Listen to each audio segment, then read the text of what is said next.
En ce moment même, l'atmosphère terrestre se comporte de manière étrange. Notre précédente prévision s'est réalisée, mais la suivante est encore pire.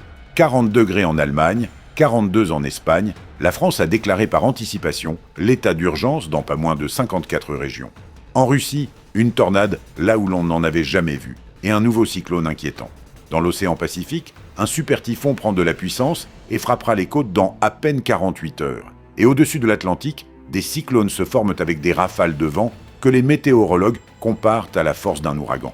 Nous avons analysé toutes les données disponibles des services météorologiques de plusieurs pays et avons établi de nouvelles prévisions. La situation évolue rapidement et va encore s'aggraver dans les prochains jours. Alors, regardez attentivement. Le plus important reste à venir. En ce moment même, au-dessus de l'Europe occidentale et centrale, opère l'une des machines atmosphériques les plus puissantes que j'ai pu observer dans mon travail avec les données météorologiques. Il s'agit de ce qu'on appelle un blocage en oméga, un terme qui tire son nom de la forme qu'il dessine sur les cartes synoptiques, exactement la lettre grecque oméga. Il s'est littéralement verrouillé au-dessus du continent et ne laisse passer aucune autre perturbation. L'atmosphère fonctionne comme un four avec la porte fermée. L'air descend sous le dôme de haute pression. Le ciel reste dégagé. Le soleil chauffe sans relâche. Et cela dure depuis plusieurs jours consécutifs. Mais voici ce qu'il est important de comprendre. Ce n'est pas simplement un été chaud. En ce moment, les météorologues enregistrent la grande déviation eurasiatique du temps, un terme officiel par lequel les climatologues désignent un glissement systémique de la circulation atmosphérique sur l'ensemble de l'hémisphère nord. Ce n'est pas une anomalie locale, c'est une chaîne d'événements interconnectés. Et elle a commencé dès la stratosphère, bien avant que vous n'en ressentiez les effets. Pour l'Europe, c'est déjà la K3, c'est déjà la deuxième vague de chaleur depuis le début de l'année. La première remontait à mai, mais celle-ci est d'un tout autre niveau. La principale source de l'anomalie est une masse d'air tropical qui a littéralement migré depuis l'Afrique du Nord pour s'installer au cœur de l'Europe. L'air saharien, chauffé à l'extrême au-dessus du désert, a filé vers le nord sans la moindre résistance. Et la fraîcheur atlantique, qui l'arrête habituellement, n'était pas au rendez-vous. Le blocage en oméga a fermé cette voie hermétiquement. En France, la situation a déjà dépassé le cadre d'une simple alerte de chaleur. Météo France a activé le niveau rouge de vigilance. Pratiquement tout le pays se retrouve en zone de canicule extrême. 35 millions de personnes sont menacées. 845 écoles ont déjà fermé, et près de 2000 autres fonctionnent avec des horaires réduits. Le 22 juin, la température moyenne sur l'ensemble de la France à 17 heures a atteint 29,2 degrés. C'est un record absolu pour le mois de juin depuis le début des relevés météorologiques dans le pays. Et d'ici 1 ou 2 jours, selon les prévisions, nous pourrions connaître les journées les plus chaudes jamais enregistrées en France. Dans les régions intérieures du pays, le thermomètre pourrait grimper jusqu'à plus de 40 degrés, voire au-delà. L'Espagne et le Portugal subissent eux aussi pleinement les effets du phénomène. Dans les régions intérieures de la péninsule ibérique, jusqu'à 42 degrés. Le Pays basque, réputé pour son climat doux, n'y échappe pas non plus. On y attend environ 40 degrés, alors qu'il fait habituellement bien plus frais à cette période. Au large de la Bretagne et dans le golfe de Gascogne, la température de surface de la mer dépasse la normale climatique de plus de 7 degrés. C'est un détail d'une importance capitale. Une mer surchauffée devient un réservoir de chaleur et d'humidité qui continuera d'alimenter l'atmosphère bien longtemps après que la vague de chaleur principale se sera dissipée. En Méditerranée, dans certaines zones, la température de l'eau approche déjà les 30 degrés, un niveau qui, il y a encore 10 ans, aurait semblé inimaginable pour le mois de juin. Le Royaume-Uni, c'est une autre histoire pour l'instant. Le pays se retrouve littéralement à la frontière entre deux univers atmosphériques. Au nord et à l'ouest, ciel couvert et pluie. Au sud et au sud-est, soleil et chaleur. D'ici vendredi, les régions du sud attendent des températures d'environ 32 degrés. Le Met Office évalue à environ 40% la probabilité que le record de juin 1976 soit battu. Ce record tient depuis un demi-siècle. Nous verrons s'il résiste. L'Allemagne vit elle aussi dans deux réalités simultanées ces jours-ci. Au sud et à l'ouest, une chaleur qui pourrait atteindre 40 degrés le long du Rhin d'ici vendredi. Le Deutscher Wetterdienst, le service météorologique allemand, le dit clairement. Cette barre pourrait être franchie, en particulier dans les régions de l'ouest et du sud-ouest. Les nuits tropicales, avec des températures supérieures à 20 degrés, sont déjà devenues la norme dans le sud-ouest du pays. Mais voici un tournant inattendu. C'est précisément dans cette chaleur que couve une sérieuse menace orageuse. Plus la couche d'air proche du sol se réchauffe, plus l'instabilité thermique est puissante. À la frontière entre l'air brûlant et le front froid qui tente de s'imposer par le nord, des cellules convectives commencent à se développer. D'ici la fin de la semaine, des alertes au risque de tornades sont émises pour l'ouest et le nord-ouest de l'Allemagne. Le week-end dernier, le pays a déjà pu mesurer les conséquences de ce phénomène. 9 personnes ont été frappées par la foudre. 300 enfants ont été évacués en urgence d'un camp en Frise orientale. 5000 personnes ont dû être précipitamment évacuées d'un grand festival. La Suisse aborde cette semaine avec l'isotherme 0 degré à 4300 mètres d'altitude, ce qui signifie que la neige fond sur les glaciers alpins à un rythme qui n'est observé que lors des années les plus chaudes. Dans les plaines, la température se maintient déjà durablement au-dessus de 35 degrés. Des records vieux de plus d'un siècle sont menacés. L'Italie est également en rouge. Le ministère de la Santé a activé le plus haut niveau de vigilance chaleur dans les 8 plus grandes villes du pays. 7 autres villes sont sous vigilance orange. En Sardaigne, le thermomètre a dépassé 40 degrés et les services médicaux ont renforcé la surveillance dans les hôpitaux. La Belgique s'approche de très près des records de 1976, ce fameux été légendaire qui reste encore aujourd'hui l'étalon de référence pour la canicule en Europe occidentale. L'Institut royal météorologique a émis une alerte orange à la fois pour la chaleur et pour les orages. Aux Pays-Bas, des températures tropicales sont attendues dans les prochains jours. La Croatie et la Slovénie ont été frappées la semaine dernière par un système orageux violent. Le service météorologique croate maintient désormais une vigilance orange simultanément pour la chaleur et pour les orages. Pendant que l'Europe occidentale étouffe sous la chaleur, un scénario totalement différent se déroule un peu plus à l'est. La Turquie est précisément là où se trouve le revers de ce blocage en oméga. Ce même géant atmosphérique, qui enferme la canicule africaine au-dessus de la France et de l'Espagne, agit tout autrement par son flanc oriental. Ici, pas de chaleur, mais nuages, fraîcheur et pluie. Des vents venus du nord maintiennent les températures sous les normales saisonnières dans les régions intérieures et septentrionales du pays, tandis qu'en mer Noire, les météorologues observent quelque chose de bien plus dangereux que la chaleur.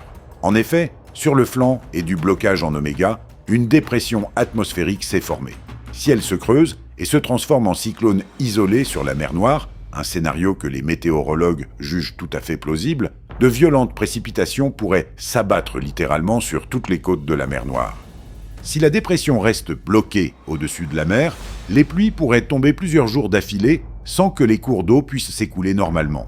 Après le 26 juin, ce scénario sera progressivement remplacé par une hausse des températures, la dépression s'affaiblira et la chaleur du dôme occidental se déplacera vers l'est. Déplaçons-nous maintenant vers le nord, là où se joue une histoire dont on parle à peine dans l'ombre du brasier européen. Ce même blocage en oméga planté comme un mur au-dessus du continent oblige les cyclones atlantiques à le contourner par le nord.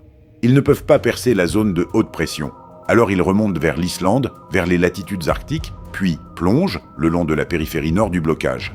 C'est précisément sur cet itinéraire, entre l'Islande et les îles britanniques, qu'une série de cyclones extratropicaux est attendue cette semaine.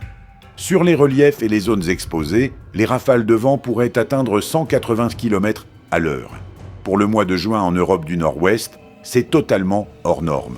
La mer du Nord sera le théâtre d'une violente tempête d'ici la fin de la semaine. Des vagues allant jusqu'à 4 mètres sont prévues en pleine mer. Pour les zones côtières, cela représente une menace réelle de surcote de tempête. La navigation maritime sera soumise à de sérieuses restrictions. En Russie, le tableau est totalement différent. Plus précisément, il y a plusieurs scénarios différents simultanément selon l'endroit où vous vous trouvez. Sur la partie européenne du pays, la météo des dernières semaines est dictée par un cyclone atlantique quasi stationnaire. Il s'est littéralement figé au-dessus de la plaine russe. Il ne bouge pas, il tourne sur place et envoie méthodiquement des fronts, des nuages et de la pluie. Le chef du département de gestion des crises de Roshydromet, le service météorologique national russe, a indiqué que l'on ne devait pas s'attendre à un changement significatif de sitôt. La circulation des masses d'air reste inchangée et le temps pluvieux et relativement frais pourrait se maintenir encore 1 à 2 semaines, débordant sur le début de juillet. Moscou et les régions centrales. Ciel couvert, pluies intermittentes, températures modérées. Mais ce qui se passe dans l'Oural et au-delà, c'est une toute autre réalité. Le même anticyclone qui verrouille la chaleur au-dessus de l'Europe occidentale fait simultanément office de barrière sur la route des cyclones atlantiques vers l'intérieur du continent. Il ne passe pas l'Oural. Résultat, en Sibérie, chaleur jusqu'à 35 degrés, air sec et absence totale de précipitations. La frontière entre frais et pluvieux, et chaud et sec, passe approximativement le long de la chaîne de l'Oural. La région de Krasnodar vit dans son propre régime, jusqu'à 33 degrés dans la majeure partie de la région. Le littoral de la mer Noire est un peu plus clément, jusqu'à 30 degrés, sans précipitation. Mais dès le 26 juin, la météo commence à changer. Des systèmes orageux arriveront par le nord. De forts orages, accompagnés de grêles, sont prévus. En fin de semaine, un front froid traversera la région et apportera un refroidissement brutal. Un contraste saisissant de la canicule au front orageux en à peine 3 jours. Et voici la nouvelle la plus inattendue en provenance de Russie ces derniers jours. Le soir du 22 juin, une tornade a frappé la région de Sverdlovsk. Les habitants d'un village au nord-ouest de Nijni Tagil ont été les premiers à apercevoir le tourbillon, dont la colonne s'élevait à plusieurs centaines de mètres. Le vortex a parcouru 30 km en rasant tout sur son passage.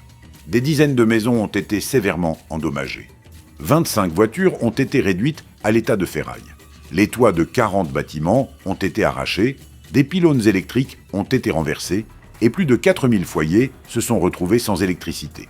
Rochhydromet apporte une précision importante. Il s'agit techniquement d'une trombe terrestre et non d'une tornade, bien que les deux phénomènes soient physiquement similaires. La trombe se forme dans un cumulonimbus sur un front atmosphérique. La tornade, c'est une autre échelle et d'autres conditions climatiques, caractéristiques avant tout des États-Unis. Mais voici ce que dit le climatologue Konstantin Gribanov, de l'Université fédérale de l'Oural. La trombe dans la région de Sverdlovsk est un phénomène directement lié au réchauffement climatique dans la région. Et selon ses mots, ce phénomène pourrait devenir régulier. Les spécialistes avertissent d'ores et déjà d'un risque persistant de phénomènes similaires. Penchons-nous maintenant sur les tempêtes mondiales en formation. En ce moment même, dans la partie occidentale de l'océan Pacifique, l'un des cyclones tropicaux les plus puissants de la saison se développe. Le typhon Mekala se trouve en mer des Philippines et continue de gagner en intensité. Au 22 juin, les rafales de vent au-dessus de la mer ouverte dépassaient déjà 160 km/h. Le typhon a développé un œil bien défini, signe caractéristique d'un cyclone mature et dangereux. Les modèles de prévision indiquent que le pic d'intensité est attendu les 25 et 26 juin. Les vents soutenus dépasseront 160 km/h, et selon l'échelle de Saffir-Simpson, Mekala pourrait atteindre la catégorie 4 avec des vents supérieurs à 220 km/h. Les experts soulignent que l'apparition d'un super typhon, à la mi-juin, est un phénomène rare. Une telle puissance est habituellement caractéristique d'une période plus tardive dans la saison. L'impact principal devrait toucher le sud de l'île japonaise de Honshu. Pour la Russie, le typhon ne représente pour l'instant aucune menace. La situation en Méditerranée mérite une attention particulière. L'eau continue de se réchauffer et approche déjà les 30 degrés dans certaines zones, un niveau historiquement élevé pour le début de l'été.